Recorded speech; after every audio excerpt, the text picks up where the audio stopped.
Welcome to Network Theory lecture series. I, Professor Hitesh Dolakia, is going to explain you very interesting example based on nodal analysis in this video.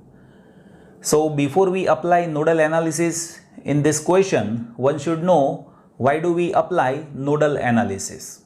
See, nodal analysis that has been done to identify voltage at any node, right? And that we do it by applying Kirchhoff current law. So let us see the question here. You can observe here in question we have current source over here and we are deal with to find potential V by plus minus polarity across 5 ohm resistor. So that is the question which we have. Now what is this V? So this V, that will be potential difference across these two terminal, right? So if I say potential at this terminal is VA and potential at this terminal is VB, then VA minus VB, that will be voltage V. And here we will apply nodal analysis at this terminal and at this terminal to identify VA and VB. Now before we apply nodal analysis, we should consider direction of current. Now see, to consider direction of current, you don't need to have any specific way. You can write current directly, like you see I am assuming currents. Let us say in this link, in this direction current is I1, in this direction let us say current is I2, in this direction let us say current is I3 through this link, in this direction let us say current is I4, and let us say current in this direction, that is I5.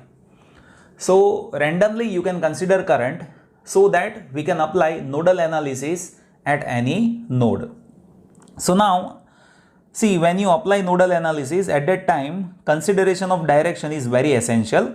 So let us apply nodal analysis at node A. So when you apply KCL at node A, we need to see entering current is equals to leaving current, and here entering current is I1 and leaving current is I2 and I3. So I can say I1 is equals to I2 plus I3. Now let us substitute values of I1, I2 and I3. So now you see I1, that is current in this link, and that is similar to the direction of this source. So I can say I1 is equals to 3.1. So let me place it over here, 3.1, and that is equals to I2. Now you see I2 is current through this link. So that will be potential difference of this link divided by resistance. So potential difference is VA minus this terminal is ground. So I can say VA by 2, that will be I2 plus I3.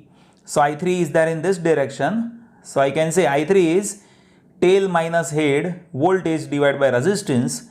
So tail is VA, head is VB divided by 5. So that is I3. So VA minus VB by 5. So now let us simplify this equation further. So let us take LCM. So here 2 and 5. So I need to take 10 as LCM and I am multiplying it over this side. So this will be 31. That is equals to VA into 5 plus 2 into VA minus VB. So now if you further simplify this, this will be 31 is equals to 7 VA minus 2 VB. So let us say this is our equation 1. Similarly, we will apply nodal analysis at node B. So apply KCL at node B. So at node B, entering current is equals to leaving current, and you see entering current is I3 and leaving current is I4 and I5. So I can say I3 is equals to I4 plus I5. Now let us substitute values of each of this current. So I3, that is VA minus VB divided by 5 ohm, that is equals to I4, that is VB minus ground, means VB divided by 1 ohm. So I need to say VB only, plus I5. Now you see I5 is there in the direction of this current source, and this current source is having current minus 1.4 ampere. So I need to say minus 1.4. Now let us simplify this further. So if you multiply this 5 over other side, you will be having VA minus VB is equals to 5VB minus 1.4 into 5, that will be 7. And if you further simplify this, then that will be VA minus 6VB, that is equals to minus 7. So this is our equation 2. So now we have equation 1 and 2, and in that we have VA and VB, so we can simplify that. So here now what I'll do is I'll consider this equation number 1, and I'll be considering this equation 2 by multiplying it with 7, as VA is there with 7. So if I multiply that with 7 and if I subtract this equation 2 from 1, then we can get value of VB. So here this is my equation 1, and what I'll do is I'll multiply this equation with 7. So minus 7 into 7, that will be minus 49, that is equals to VA into 7, so 7 VA minus 6 into 7, that is minus 42 into VB. Now let us subtract this. So this will get plus, this will be minus, and this will get plus.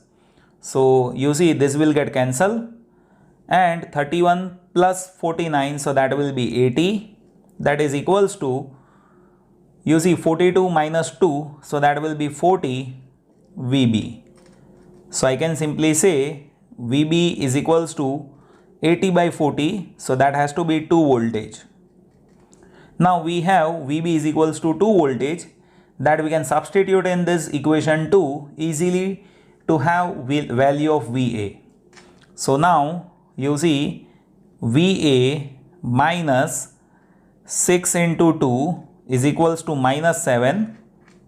So now we have VA is equals to minus 7 plus 12. So this has to be 5 voltage. So now we have value of VA and VB. So now once we have value of VA and VB, we can have V, that is VA minus VB, right?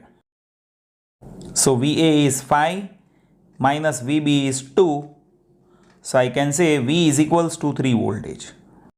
So here we can conclude that, see, as per this polarity plus minus, this V is equals to 3 voltage.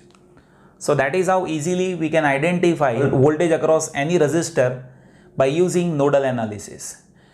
Now in next video, I'll explain you few more complex examples so that it will get more clear, like how we can resolve this type of questions by using nodal analysis. Thank you so much for watching this video.